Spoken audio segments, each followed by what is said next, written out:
Welcome Welcome to to Shade in Shade the in the City. City. I'm your girl, Treese. It's Nels. And today we are jumping into our review of Love and Marriage Huntsville season five. I keep wanting it to be 6, y'all. Ready to Love is messing me up. But season 5, episode. That's what you wrote me, actually. You wrote Yeah, me. I know. Episode 7. So if you have not already, please make sure that you hit that like button. And that subscribe button. And y'all, let's get into it. And let's get shady. This was kind of a light episode, but I think that I love to see the starting 6 back together and actually being able to laugh and have a good time. So let's get into it. Let's talk about it. I ain't gonna say back together, but as Mel said, the camaraderie. The camaraderie, right? The camaraderie of it all. And excuse me, y'all, I couldn't give y'all too much today. I wasn't feeling it. Let's get shady with a sick ass.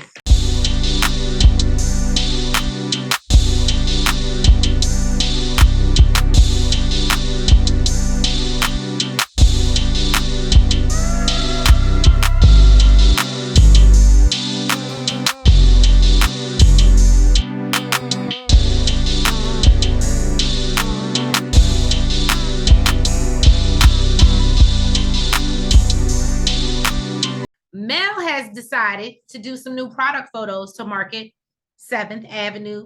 And of course, who better to invite than the marketing guru herself, but Stormy. So she tells her while she rubs the 7th Avenue oil on her legs. She asked Stormy. I said, go ahead and advertise, Mel. Go ahead. You do your marketing, boo. Okay. I said her legs do look real shiny. She said, look, my pictures, my products. You see it? She asked Stormy to spill the tea on what's going on because she knows 7th Avenue is doing well. But girl, Canvas Beauty, as I always tell y'all in these reviews, every time I go in my local CVS, what's in my bathroom? That Canvas Girl Beauty, okay? Now, she's been killing it. She says that she was just awarded 1,000 more doors with Target. She talks about how Walmart has increased their doors 50%, and they just brought on a huge distribution channel with OTC. Don't know what that is. I ain't even gonna say here. Yeah, but I know about the doors and stuff. I be learning stuff. I only know the medical term for OTC. I don't know what she means. Right, yeah, unless it's some type of prescription to get rid of stuff. Right, over the counter. I don't know. So, see, I'm thinking Prilosec, OTC. OTC medical term just means over the counter. She says she's excited and everything is going. She talks in confessional about how back in 2016, she would make Courtney take her to the different stores, the Sally's. I love this part. Yes, I did think this was super cute. And that she would study the aisles. She said she would ask herself if she was on the shelf at that moment, how would she stand out? So now here she is in 2022 in stores and says that she knows she manifested this. I was like, period. Okay. Look. Stormy Steele, I know that's right. So she tells Mel about Destiny coming by the warehouse and tells her that it went okay. She says she was hoping to reach some resolution after Galentine's without feeling like every time she sees Destiny is a problem. Now, she says she wants Destiny to understand it was the heat of the moment and they didn't need to take it that far. She said it's not that deep. And they're going to agree to disagree. And basically, they're moving on. Mel asked basically, so y'all cool now? And Stormy's like, well, there's no beef. But she don't, I don't really see myself being friends with Destiny. She's like, I don't do that. She's like, I don't call everybody my friend. Mel was like, yeah, you don't let people in your circle like that. Now, Stormy says she wasn't about to sit up and pretend, just like she didn't do that with Tiffany. And she didn't feel like it should be a situation that she's coming with gifts and she's getting a cold shoulder though. I know, that's right. So Mel, not no Gucci purse. Not no Gucci bag. So Mel says she's always been an advocate of Stormy and Destiny mending fences from the beginning, and basically shared that at the Galentine's event, and says she's happy that they're in a better space. She tells her that she met up with Tiffany, and she tells her that Tiffany did let her know that she met up with Destiny because she wasn't at the situation. She lets her know that Destiny feels she beelined Wanda, and Stormy had to correct her that she tried to hit Mel from the back. Okay. So I had a question with this Mm-hmm. because Stormy said that that wasn't what happened and she corrected her. But that was what happened. Was Stormy not outside? Especially when you weren't invited. That was my thing. You weren't even invited to be in a place to be addressing someone that was invited. Right. So that was my thing. If y'all were both at the party hanging out, and you know what I mean, and even though it's probably still not the time or the place, at least the host can be like, you know what, I did invite these two Both of them, motherfuckers and I knew who they were. don't get along, and you know what, this is my fault. But yeah, okay, I thought I was tripping, but go ahead. No, I definitely, yeah, and I was like, but she did try to hit her from the back. She did. She did, but I mean, Mel did beeline it to the front. Well, okay. Now, Stormy agrees that Wanda. That don't mean we condone violence, y'all. We don't condone violence. Don't condone the violence. Now, well, Stormy agrees that Wanda is a major part of the problem. Mel talks about how the guys have got into it a few times and no one has ever come to blows. She says she knows people feel she started it and that she doesn't start drama. Basically, it comes to her. So, sometimes she can ignore it and, sometimes she's going to engage. And it is what it is. Now, Tiffany, I was so confused by this. Tiffany is having a meeting with Tracy, who works for Von Tail, which makes eyewear for African American faces. I got that part. Mm-hmm. Then she says, at her company, I didn't acclinate. Okay. She says so she states that she's working with a company that I guess has been up and running for 3 years that she's a part of called Acclinate. And it includes minority clinical research. And I guess she feels like this is a great partnership because this woman is doing eyewear for African American. Eyewear, exactly. So she feels like it's a great partnership. And I guess Tracy, she just wants some help with community engagement, and that's where Tiffany can help her. So I think that's really what it boils down to, what the bottom line was. So she plans to help her with that, and also she feels that it will help the community not be so skeptical of clinical research through eyewear as well. So she feels like she's killing two birds with one stone. Go ahead, bridge that gap, girl. Bridge that gap. So then Lewis, he stopped in to see her. Luckily, it was after the phone call, child, because we know how she care about her work. Mm-hmm. But she was like, "Oh, look at what I got! I just got a text." Oh, you didn't see how she was looking at him like a snack when he came in? Oh, yeah, I did. I don't be entertaining that either. But let me tell you, I don't entertain that. You know why? Because this man be begging for sex. So look, that's why he was like, what you want? Yeah, it was about that damn text message. It's a confirmation for her OBGYN appointment. He's like immediately turned off. Like, really? That's what all of this was about? You got me, my hormones all jumping. I'm all hot because you want to talk about a baby. And she was like, I don't want to force the conversation because before we got married, we both agreed we didn't want no kids. And yes, I'm the one that changed my mind. I own that shit. I'm glad that she owned that. I'm glad she owned it too. But she was like, at some point, we're going to have this conversation. We're going to have to go to the OBGYN and decide we taking out this IUD for 6 months. Or is you fucking me? See what happened? And you said what? Well, I said, or is you fucking me? I'm just saying. Or are we putting this back in immediately? What I thought was cute though, because I think she know how to play the little cute, little feminine role, even though absolutely, she definitely knows how to work it. This heifer wrote down on a little piece of paper like a "Will you be my boyfriend?" type shit, yes or no, circle yes or no. She was like, you got options. Okay, look, here they are. She was like, well, we doing love notes now. I know, but I think you should choose this option. Right? She circled the yes for him. Okay. She also rolled up on him and had a wedding. That's her MO. That's her point. She's not always feminine, but she definitely knows how to tap Tap, tap, tap I was into gonna that. say more forceful, aggressive, but yeah, okay. He likes it. That's all that matters.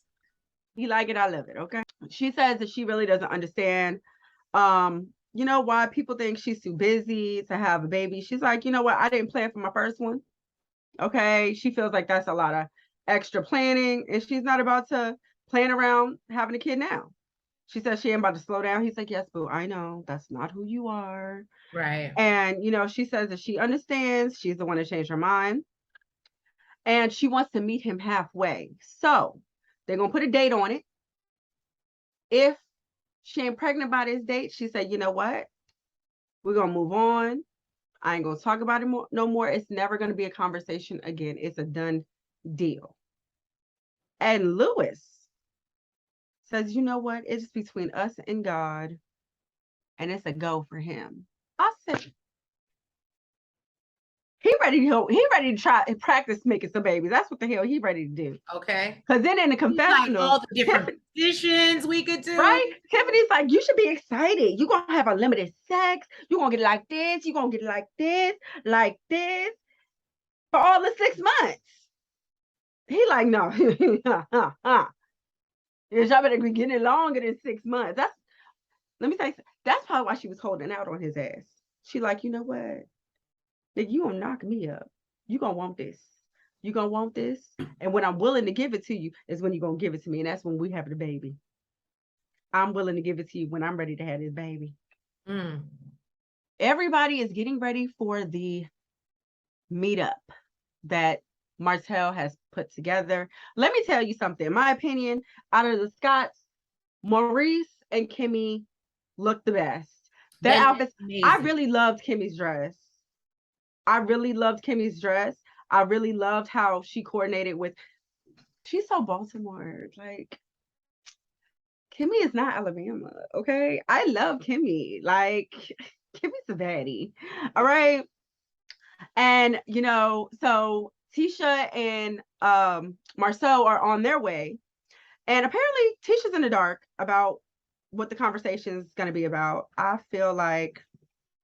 In the dark or in denial? I could tell she had something to say. Actually, she's not the only one in the dark because I forgot to mention Maurice thought that it was like a get together, like everybody get back together. What was it, Skulks? Like, yeah, the comeback group or whatever. And Kimmy's like, no, honey. No, we're not doing that again. It's about Wanda, boo. It's about Wanda. But yeah, so Tisha, she act like she had no idea what was going on. She's asking Marceau, what's his expectation of the dinner? Of course, he says, I ain't the one to set it up. I didn't do this. Basically. And they both decided that they're not going to lose their cool. Tisha said that she going to sip her drink, wear her heels, and continue to be cute. He said, well, you already cute. She said, well, mission accomplished. I thought that was cute. I said, okay. I thought, okay. Energy y'all giving. I love it. All right.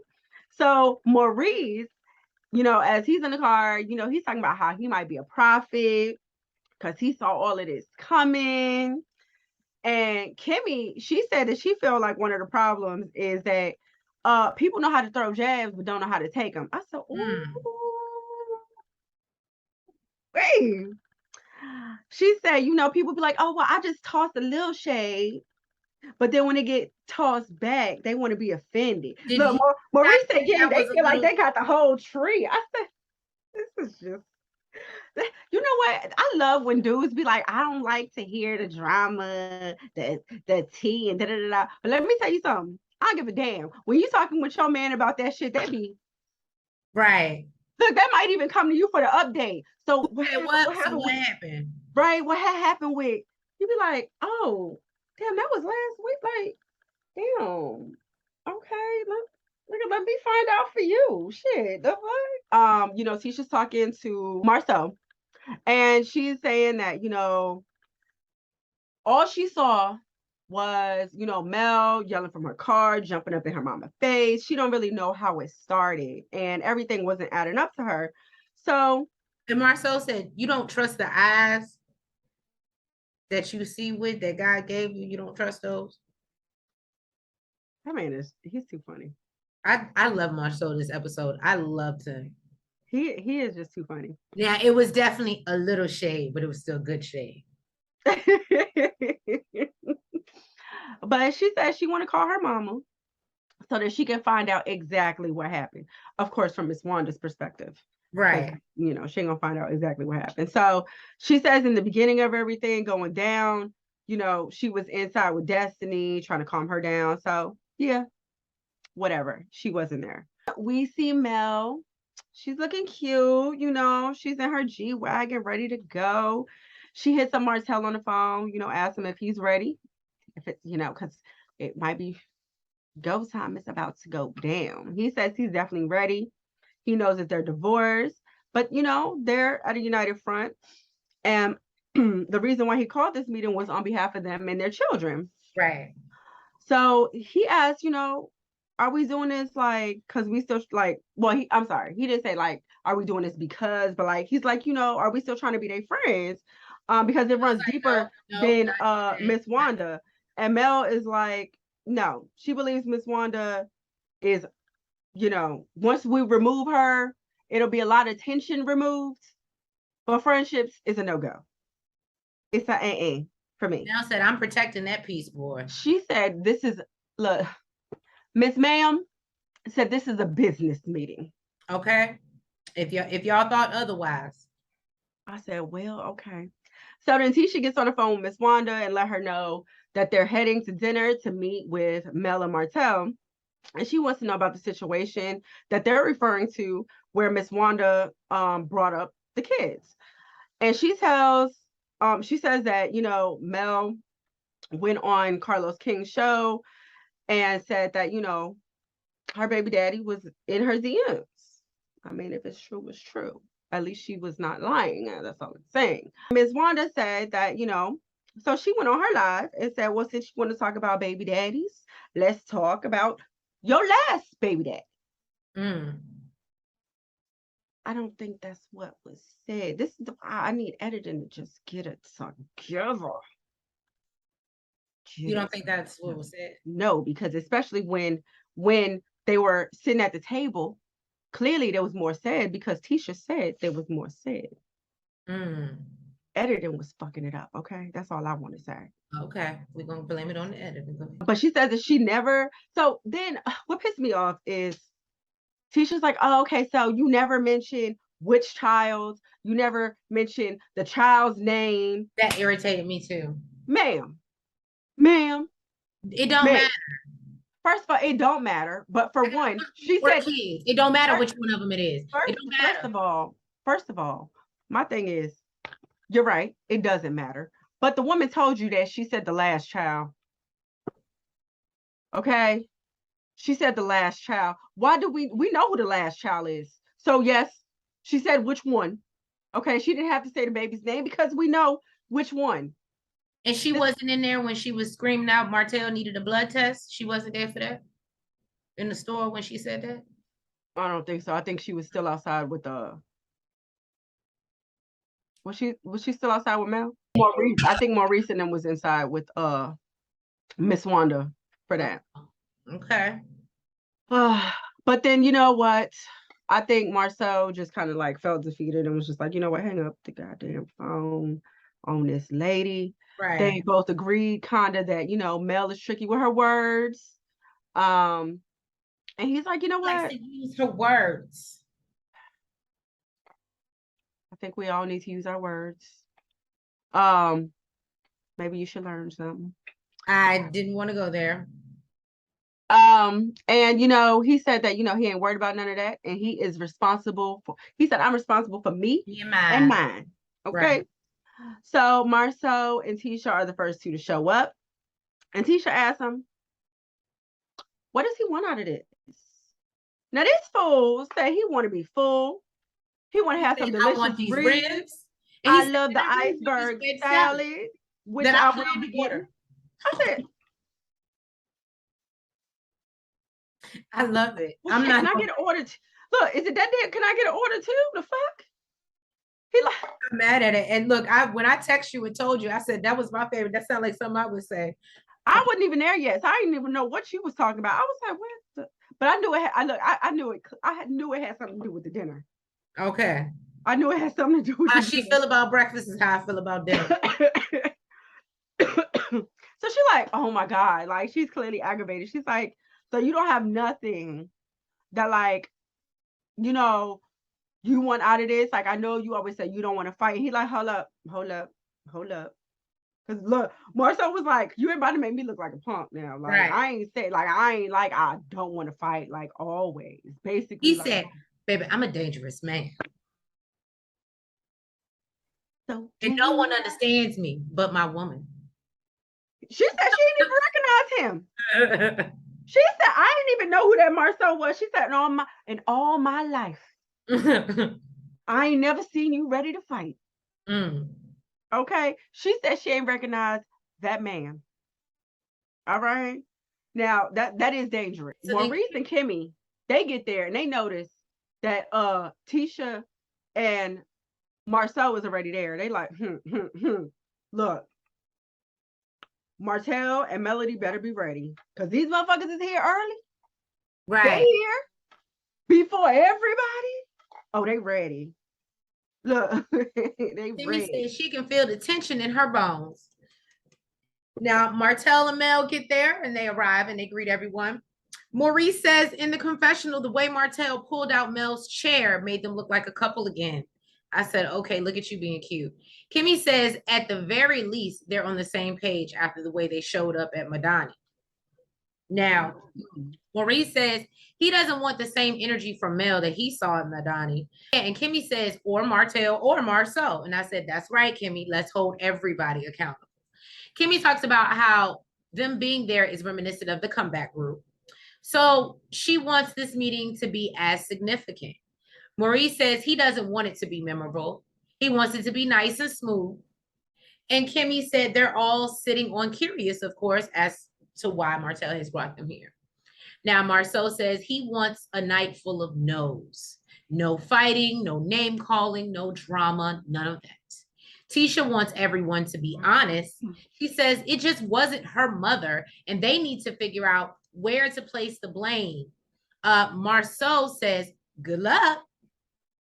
And you know what I said for that? You know what I said? What? I said Marceau hit her with the Latrice. Good luck. Good luck. So Kimmy says she feels like she's there for them. And there's an elephant in the room. Now, Martell says he wants to discuss what happened between them because he believes they all played a part in it. So he thought it'd be appropriate to come there and break bread and discuss it, you know, like grown-ups that they are. He says that anytime the original six meet, it's never the plan to argue. However, they go back in their footage and apparently it ain't always been peaceful, or a lot of the times it ain't been peaceful. But Martell feels like they should be able to resolve things amicably, even if it is regarding Miss Wanda. Now, Martell tells Tisha flat out, her mother is a problem, okay? Everyone takes a moment to take a deep breath. You can tell it's like quiet around the room. He said, your mama need to go. And Mel is just sitting there cheesing like, that's right, Martell. I still got it. So he says, I know you love your mom and I love her too. He says he didn't want to jump into it like that, but says this is what triggered everything. Tisha questions, was it really her mom that triggered everything? And Martell tells her from a standpoint of boundaries being crossed above and beyond, because you can't dictate how someone is going to feel when you're talking about their children. So Tisha is like, well, what happened? What happened? So Martell brings up the lives Miss Wanda was doing, and he talks about how she first mentioned their daughter's hair, and how that upset him. And he thought after he addressed that, it would no longer be a problem. So to now see her on live again, mentioning certain things that he knows is supposed to be aimed at Mel, but he knows his children, he knows who they are, and what you're not going to do is single out one of my kids. And that's an issue for him. So Tisha does admit that kids should be off limits. She then asks again, but what exactly did she say? Was she single one of your kids out? Martell says, that baby ain't yours. And we did hear her say that come out of her mouth. Tisha, they ain't got nothing to say to that. And then Tisha tells them that they spoke with Miss Wanda on her way there and asked what happened because she wasn't there. And she asked, she said that her mama didn't say nothing and didn't say the child's name or who it was. She was talking about baby daddies. She brings up how Miss Wanda based that off something that she believes Martell said about him, not knowing whether Mel knew if it was his child or not. And I feel like we talked about that when the fight went down, when I gave y'all all the drama that was going down on the lives and on social media. Now, Tisha reads the room and then says she's just putting it out on the table because Miss Wanda isn't there to speak for herself. So Mel says in her confessional, Miss Wanda thinks she can just get off yelling out things she heard when she was yelling out plenty of nasty things in a public place. She said that she needs Tisha to stand in the truth of what she heard and not be in denial. And then she tells them that that was her first time seeing Wanda since everything happened. So of course she was going to address it. And Tisha interrupts and tells Mel that her and her mother go tit for tat. And Mel rebukes that notion. She's like, no. Jesus. Then Tisha says, Mel has said, Mel has said some things. Her mama has said some things and believes neither one of them is innocent. Mel asks Tisha if she can be honest with her. So can I be honest with you, sweetheart? And she tells her she's been respectful to her mother while she has fired shots for the longest. Tisha tells her, but she's also fired shots at Miss Wanda. So then Mel says that Miss Wanda had been saying things online and she remained quiet. And ask anybody else, do you disagree? Did I was quiet, right? Okay. As long as there was nothing from the peanut gallery. Right. So she says she went on Carlos's show. Let me tell you something. This was the first sign of defeat from Tisha. Right. She had nothing to say. She was like, oh. There was more. This was just the first time. Right. So she said she went on Carlos's show and then she was all types of hoes and bitches online. Kimmy is quiet. And Tisha apparently didn't know this. Now, Maurice. What? Hoes and bitches? Not my mama. Maurice interjects and tells Mel that she has Miss Wanda's number and could have handled it before it got to that point, and says no one is about to hit you over the phone. Mel says she doesn't have Miss Wanda's number. And Maurice asks, well, what would you have done differently? And Mel says, nothing. I would have handled it the same damn way. So Maurice says, well, if we do the same exact things, we get the same exact results. Marceau says he agrees with Mel's actions, which clearly makes Tisha uncomfortable. Tisha says in confessional that she doesn't agree with Marceau agreeing with Mel. She believes Mel started everything because she went off of, somebody was talking about my kids. She's not sure why he would agree with her. Now, Maurice asked him if he agrees with his actions, and Marceau tells Maurice he did the same thing with Tiffany. He reminds Maurice that when Tiffany came in I said, Mar, tell the truth, shame the devil. Woo! Y'all, Marceau might get my favorite cast member award this season. I swear to God. Now, he tells, he might be mine too. He's coming harder than the women this season. Yeah, I feel like he was a lot quieter in the past. Right. So Marcel tells Maurice and then he reminds Maurice that when Tiffany came in his child and they confronted her, the only difference is that Tiffany was contrite. They accepted it differently and Lewis had another shot, as they all talk about. They would have tested. Okay. Maurice says he wasn't going to hit Tiffany, and Marceau points Mel wasn't going to hit Wanda. And Mel agrees. She was like, I wasn't hitting that lady. I wasn't hitting this mom. So then Marceau asked if he would have hit Lewis, and Maurice is quiet. Then Kimmy tells him, don't lie. You ain't got to lie, Craig. You ain't got to lie. So Martell tells Maurice he lost his first case. Look, he had to admit Marceau would make a good lawyer. He's like, not better than me, but he would make a good lawyer. And I think, and again, as I said in the beginning in our intro, but my notes do say it, I really enjoyed the scene because, again, you see them laughing, joking, being in it's like to film and be in the same place. And you may not agree with each other, but just being able to have a good time. I thought that was super dope. It's like the earlier seasons of the show. Right.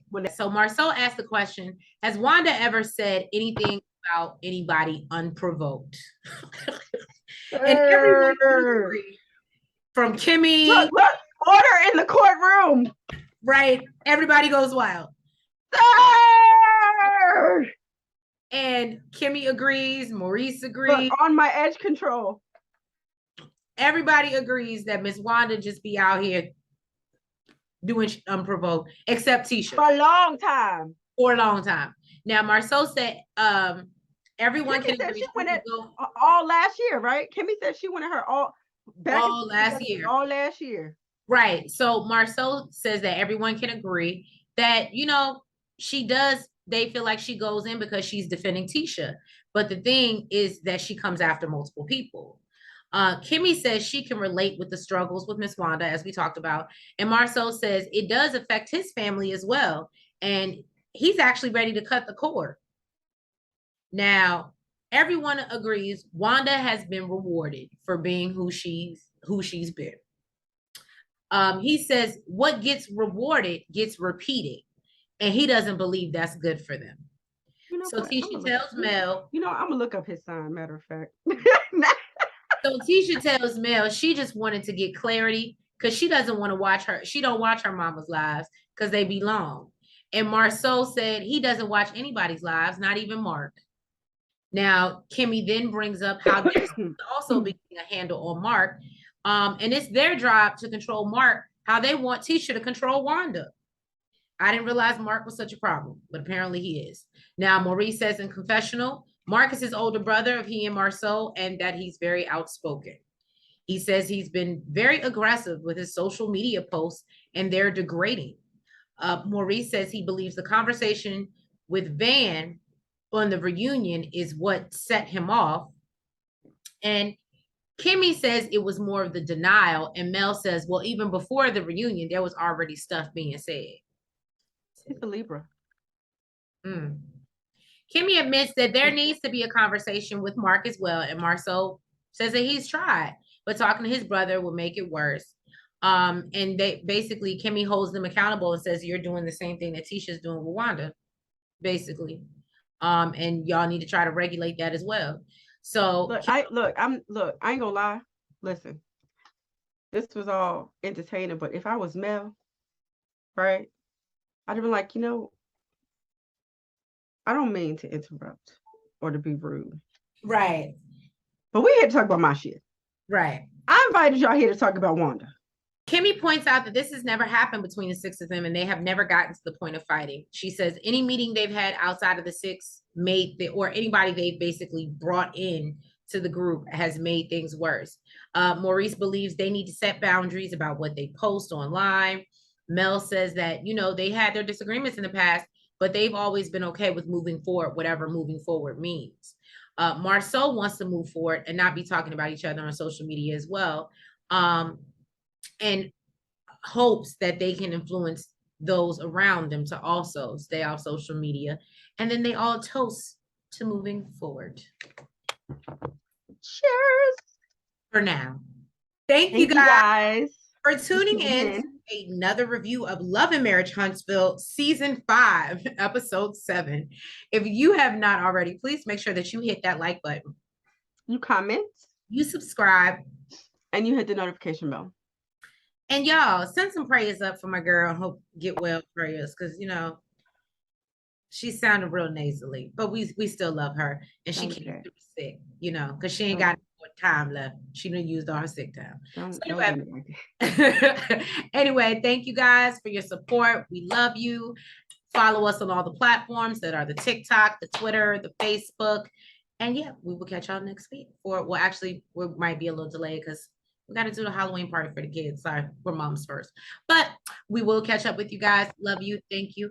And have a good night. Bye-bye. Good night.